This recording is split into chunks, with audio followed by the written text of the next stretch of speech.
So a follower the other day mentioned that I should replace my ground clamp on my little welder here, and I could not agree with him anymore because this thing kind of sucks.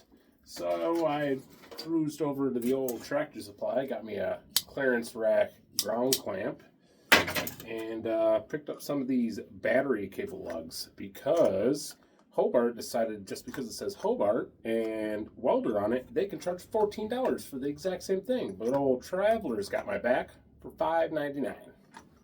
So we're just going to take this bad boy here, not step on the cable, which I'm very good at. Let's do the old snippy snippy.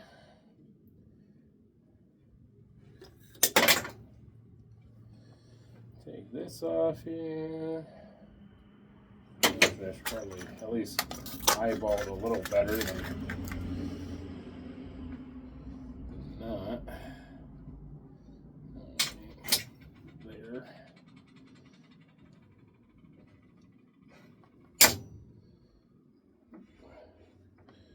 She is very thick.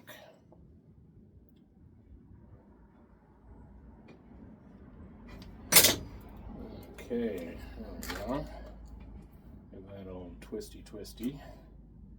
Shove that in there.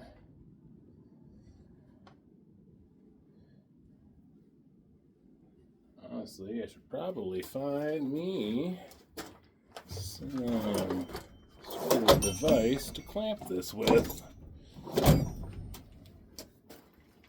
Well, I got everything everywhere because I'm currently doing like 4 projects at once, because that's how I roll.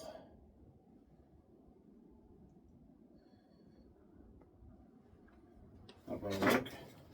Or maybe it won't, I don't know. I think I'd use an anvil if I had that laying around.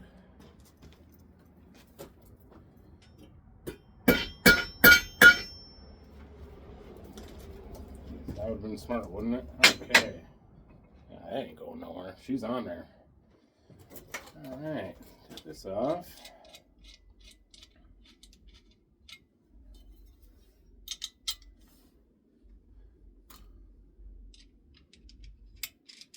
Since I have all my wrenches and automotive tools in the house, I'm going to take the old Nut Stripper 3000 here, tighten that down. There I go. Boom. Now I've got a nice upgraded ground cable. So now we can get a good ground on when we're welding.